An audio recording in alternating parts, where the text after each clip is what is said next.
ಎಲ್ಲರಿಗೂ ನಮಸ್ಕಾರ. ಶಾಲಿನಿ ಕೈಪಾಕ ಚಾನಲ್ಗೆ ಸ್ವಾಗತ. ಇವತ್ತಿನ ರೆಸಿಪಿನಲ್ಲಿ ಬದನೆಕಾಯಿ ಗೊಜ್ಜನ್ನ ಹೇಗೆ ಮಾಡೋದು ಅಂತ ತೋರಿಸ್ತಾ ಇದ್ದೀನಿ. ಬದನೆಕಾಯಿ ಎಣ್ಗಾಯಿಗಿಂತನೂ ತುಂಬಾ ರುಚಿ ಇರುತ್ತೆ. ರೊಟ್ಟಿ, ಚಪಾತಿ, ದೋಸೆ, ಅನ್ನಕ್ಕಂತೂ ಅದ್ಭುತ ಕಾಂಬಿನೇಷನ್. ನೀವು ಒಂದ್ಸಲ ಟ್ರೈ ಮಾಡಿ. ಒಂದ್ಸಲ ಈ ರೀತಿ ಪೌಡರ್ನ ಸೇರಿಸ್ಕೊಂಡು ಬದನೆಕಾಯಿ ಗೊಜ್ಜನ್ನ ಟ್ರೈ ಮಾಡಿದ್ರೆ ವಾರಕ್ಕೆ 2 ಸಲ ಮಾಡ್ತೀರಾ, ಅಷ್ಟು ರುಚಿಯಾಗಿರುತ್ತೆ. ಯಾರಿಗೆಲ್ಲ ಬದನೆಕಾಯಿ ಇಷ್ಟ ಇಲ್ಲ ಅವರಿಗೆ ಈ ರೀತಿ ಬದನೆಕಾಯಿ ಗೊಜ್ಜನ್ನ ಒಂದು ಸಲ ಮಾಡಿಕೊಡಿ. ಪದೇ ಪದೇ ಕೇಳಿ ಮಾಡಿಸ್ಕೊಂಡು ತಿಂತಾರೆ. ಮಾಡೋದಂತೂ ತುಂಬಾ ಸಿಂಪಲ್.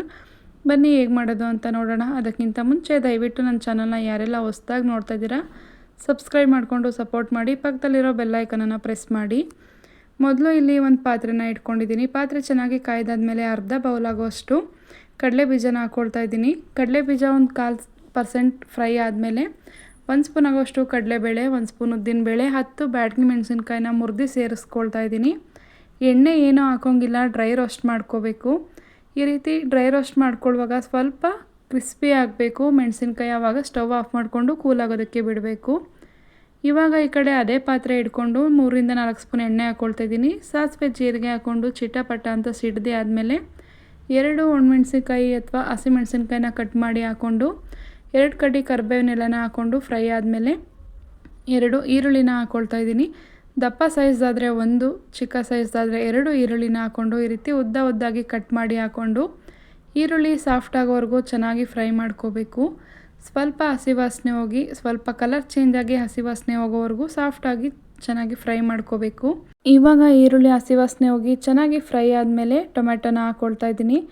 1 ಟೊಮೆಟೊನ ಈ ರೀತಿ ಉದ್ದಾಗಿ ತೆಳುವಾಗಿ ಕಟ್ ಮಾಡಿ ಹಾಕ್ಕೊಳ್ತಾ ಇದ್ದೀನಿ.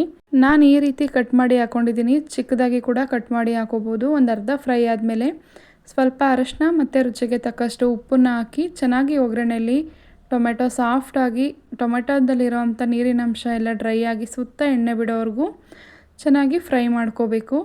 ನೋಡಿ 3 ನಿಮಿಷ ಫ್ರೈ ಮಾಡ್ಕೊಂಡಿದ್ದೀನಿ. ಸುತ್ತ ಎಣ್ಣೆ ಅಂಶ ಎಲ್ಲ ಬಿಟ್ಟಿದೆ. ಇವಾಗ ಸ್ವಲ್ಪ ಹಿಂಗನ್ನು ಹಾಕಿ ಒಂದು ಅರ್ಧ ಅಥವಾ 1 ನಿಮಿಷ ಮೀಡಿಯಮ್ ಫ್ಲೇಮಲ್ಲಿ ಫ್ರೈ ಮಾಡ್ಕೊಂಡಾದ್ಮೇಲೆ ಇವಾಗ ಟೊಮೆಟೊ ಎಲ್ಲ ಚೆನ್ನಾಗಿ ಸಾಫ್ಟಾಗಿ ಫ್ರೈ ಆಗಿದೆ.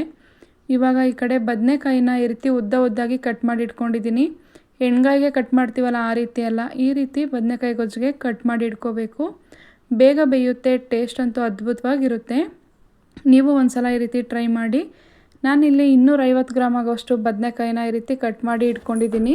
ಇವಾಗ ಬದನೆಕಾಯಿ ಹಾಕಿದ್ಮೇಲೆ ಚೆನ್ನಾಗಿ ಮಿಕ್ಸ್ ಮಾಡ್ಕೋಬೇಕು. ನೀವಿಲ್ಲಿ ಜಾಸ್ತಿ ಕ್ವಾಂಟಿಟಿಲಿ ಮಾಡೋದಾದರೆ ಕಡಲೆ ಬೀಜ, ಬ್ಯಾಡಗಿ ಮೆಣಸಿನ್ಕಾಯಿ ಎಲ್ಲ ಜಾಸ್ತಿ ಹಾಕ್ಕೊಳ್ಳಿ. ಇವಾಗ ಕಂಪ್ಲೀಟಾಗಿ ಕೂಲ್ ಡೌನ್ ಆದಮೇಲೆ ಈ ರೀತಿ ನೈಸಾಗಿ ಪೌಡರ್ ಮಾಡಿ ಎತ್ತಿಡ್ಕೋಬೇಕು. ಇವಾಗ ನೋಡಿ ಬದನೆಕಾಯಿ ಒಂದು 50% ಫ್ರೈ ಮಾಡ್ಕೋಬೇಕು. ಮಧ್ಯ ಮಿಕ್ಸ್ ಮಾಡಿಕೊಂಡು ಬದನೆಕಾಯಿ ಹಸಿ ವಾಸನೆ ಹೋಗೋವರೆಗೂ ಚೆನ್ನಾಗಿ ಫ್ರೈ ಮಾಡ್ಕೋಬೇಕು. ಇವಾಗ ನೋಡಿ ಸ್ವಲ್ಪ ಸಾಫ್ಟಾಗಿ ಫ್ರೈ ಮಾಡ್ಕೊಳ್ತಾ ಇದ್ದೀನಿ. ಮೀಡಿಯಮ್ ಫ್ಲೇಮಲ್ಲಿ ಇಟ್ಕೊಂಡು ಫ್ರೈ ಮಾಡ್ಕೋಬೇಕು. ಹೈ ಫ್ಲೇಮಲ್ಲಿ ಇಟ್ಕೊಂಡ್ರೆ ತಳ ಹಿಡಿಯುತ್ತೆ. ನೀರೇನು ಸೇರಿಸ್ತೇನೆ ಒಗ್ಗರಣೆಯಲ್ಲಿ ಈ ರೀತಿ ಬದನೆಕಾಯಿನ ಒಂದು 50% ಫ್ರೈ ಮಾಡ್ಕೋಬೇಕು. ಆವಾಗ ತಿನ್ನೋದಕ್ಕಂತೂ ತುಂಬಾ ಚೆನ್ನಾಗಿರುತ್ತೆ. ಇವಾಗ ಫ್ರೈ ಆದಮೇಲೆ ಒಂದು ಚಿಕ್ಕ ಗ್ಲಾಸಲ್ಲಿ 1 ಲೋಟ ನೀರು ಹಾಕ್ಕೊಳ್ತಾ ಇದ್ದೀನಿ. ಒಂದು ಚಿಕ್ಕ ಸೈಜ್ ನೆಲ್ಲಿಕಾಯಿ ಗಾತ್ರದಷ್ಟು ಹುಣಸೆಹಣ್ಣನ್ನ ನೆನೆಸಿಟ್ಟಿದ್ದೆ. ಇವಾಗ ಹುಣಸೆಹಣ್ಣಿನ ರಸ ಕೂಡ ಹಾಕ್ಕೊಂಡು ಒಂದು ಕುದಿ ಬರ್ತಾ ಇದೆ ಅಂತ ಅಂದಾಗ ಮೊದಲೇ ಹುರಿದು ಪುಡಿ ಮಾಡಿ ಇಟ್ಕೊಂಡಿರ್ತೀವಲ್ಲ ಆ ಪುಡಿನ ಸೇರಿಸ್ಕೋಬೇಕು. ನಾನಿಲ್ಲಿ ಬ್ಯಾಡಗಿ ಮೆಣಸಿನ್ಕಾಯಿ ಹಾಕಿರೋದ್ರಿಂದ ಕಲರ್ ಕೂಡ ತುಂಬಾ ಚೆನ್ನಾಗಿ ಬರುತ್ತೆ. ಬೇಕು ಅಂದರೆ ಖಾರದ ಮೆಣಸಿನ್ಕಾಯಿನ ಕೂಡ ಹಾಕೋಬೋದು ಅಥವಾ ಖಾರದ ಪುಡಿನೂ ಕೂಡ ಹಾಕೋಬೋದು. ಇವಾಗ ನೋಡಿ ಚೆನ್ನಾಗಿ ಮಿಕ್ಸ್ ಮಾಡ್ಕೊಂಡಾದ್ಮೇಲೆ ಸ್ವಲ್ಪ ಗಟ್ಟಿ ಅಂತ ಅನ್ನಿಸ್ತು. ಪೌಡರ್ ಹಾಕಿದ್ಮೇಲೆ ಈ ರೀತಿ ಸ್ವಲ್ಪ ಗಟ್ಟಿ ಬರುತ್ತೆ.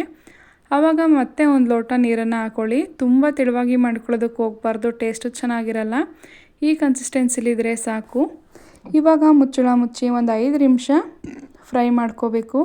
ಬದನೆಕಾಯಿ ಸಾಫ್ಟಾಗಿ ಬೇಯೋವರೆಗೂ ಮಧ್ಯ ಮಿಕ್ಸ್ ಮಾಡಿಕೊಂಡು ಫ್ರೈ ಮಾಡ್ಕೊಳ್ಳಿ, ಇಲ್ಲಾಂದರೆ ತಳ ಹಿಡಿಯುತ್ತೆ. ನೋಡಿ ಇವಾಗ ಒಂದು 5 ನಿಮಿಷ ಫ್ರೈ ಮಾಡ್ಕೊಂಡಿದ್ದೀನಿ. ಸುತ್ತ ಎಣ್ಣೆ ಬಿಡ್ತಾ ಇದೆ, ಹಸಿ ವಾಸನೆ ಎಲ್ಲ ಹೋಗಿದೆ.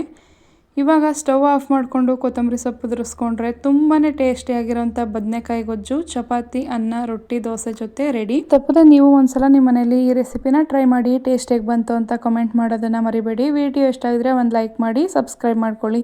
Thank you for watching.